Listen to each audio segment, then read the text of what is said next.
Hey, I just got back from the first day at school, coming back to the university, and one of the first things I see, front cover, USA Today. Flu could infect half the USA. Schools bracing for the worst. 90,000 deaths, 2 million patients possible. Now, I don't understand this swine flu scare. As the subtitle of this freaking article hints at, people are afraid that this new flu strain, is like deathly fatal. It's gonna kill a bunch of people. We should be scared of it. It's gonna kill you if you get infected by it. And I just don't get it. Now I know when this whole new swine flu thing was discovered, people got a little scared. And that's understandable, but now that we have more information, we know a little bit more about it, y'all shouldn't be scared, especially about it killing you. Now I know, of course, a global pandemic is inevitable, and we are due for one. Of course, some of the more famous ones, the Spanish flu outbreak in 1918, I believe it was, and then, of course, the plague in the Middle Ages, two of the biggest pandemics ever. But this, I assure you, is not it. Let's just take a look at the facts, okay? In this article, remember, the subtitle, 90,000 deaths possible, okay? Infecting half of the U.S. Let's just, for the sake of argument, say that it does infect half of the U.S. It probably won't, but let's say that it does, alright? The population of the USA, roughly 300 million people, okay? Half of that, 150 million people. 90,000 deaths out of 150 million people comes out to 0.06%. 0.06% mortality rate of this swine flu. And that's right around hovering, probably a little bit more above the regular flu mortality rate, alright? This will not freaking kill you, especially if you're, a young adult, like college age, around my age, high school age, that sort of thing.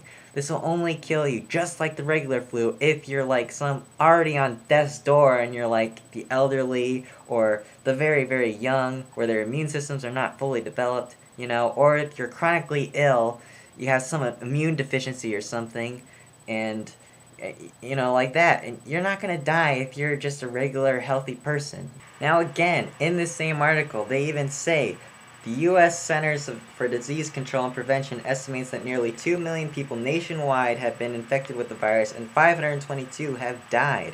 Okay? This is only in the U.S., mind you. 522 deaths out of 2 million comes out to, let's see, 0.026%? This is pathetic. I mean, this is regular flu mortality rate, alright? Maybe a little bit more than that. Maybe less. Who knows? I mean, I know the regular flu mortality rate is less than 1%. I don't know exactly what it is, but it's got to be around there. So, I mean, come on, people. Why are you so afraid? Why is a lot of people so afraid that this thing's going to, be the next pandemic? It's going to kill us. It's not. Now, it may be slightly more powerful, more potent than the regular flu. It may be slightly more contagious, but that's about it, okay? This is not going to kill you, especially if you're a young adult, someone my age, high school age, college age, especially if you're that, The Spanish flu killed people like me, But this will not. If you have flu symptoms, if you're not a complete moron, you should not die, okay? Just get some rest, plenty of rest, drink plenty of fluids, eat chicken soup, whatever, You will not die from this crap. Now I understand, part of the concern is that it's bad for the economy, it's bad for the strain on the healthcare system if a bunch of people are sick or whatever with the flu. And that's understandable, Parents have to stay home from work to take care of their children, and if they're sick, of course, they can't go to work. But, what about the old days, back then when we didn't have vaccines? Do you remember that? I know I do. I remember when I was in, 5th grade, okay? Flu season, it was particularly bad that year, alright? And one day in particular, there was only, 5 kids in our class, including myself, alright? Everyone else was gone, sick. And it was like that throughout the school. And the funniest thing I think, this whole entire thing, is that the universities are taking notice of this thing.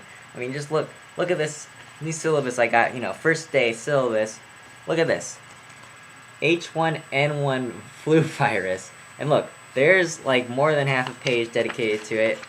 And look, there's more. There's a whole page on the back here. So it's like, what the hell? And this is so funny, because this is like one of the strictest classes, like, sort of rules and guidelines I've been in, like, and I'm a senior in college, So I've seen a lot of syllabi over the years, and there's a lot of rules, especially in regards to attendance, Can't be late. Most professors don't care if you're late. You can't leave early. Most professors don't care. This one does. You can't, have newspapers. Most professors don't care about that. Can't even have laptops or computers. Of course, same things. Like, that's pretty strict if you ask me. But no. According to this policy, I don't even have to have a doctor's note, okay? If I think I have the swine flu, I can just say, hey, I have flu symptoms. I had flu symptoms. It might have been the swine flu. I have no idea, because they don't want you to go to the doctor. This says right here, the UI Student Health Service does not currently recommend that ill students see a doctor merely for the purpose of confirming an H1N1 diagnosis. Okay, alright. And it says right here, next to that, in the next paragraph, in light of these recommendations, the usual request for documentation for student absences from the classroom or for incomplete work to be accepted late will be suspended for the fall 2009 semester. So basically what that means is, usually the University of Iowa policy is that you need to have a doctor's note to have an excused absence, and so you don't get, counted late work or incomplete work or something like that. But this says, I don't need that. And actually, further, if you read this further on the next freaking page, there's actually a special form you have to fill out. But this professor said, we can forego that. She does not even care about that. If you even feel that you have, slight fever or whatever, flu-like symptoms, if you wake up in the morning suddenly, slight fever or whatever, don't come to class. Honor system. Don't come to class. Alright? Now, I don't know about you, but I think I might wake up some certain mornings with a slight fever. I don't know. I might. I think I will, though. I'm just going to put that prediction out there. I think I will. And I was talking to a friend earlier today, and he one of his classes, got one of these rundowns too. Same sort of deal. I mean, if you even feel like you have the flu, don't come to class. It's all right. You don't need a doctor's note or anything like that. I mean, this is ridiculous. My advice is to find something else to worry about.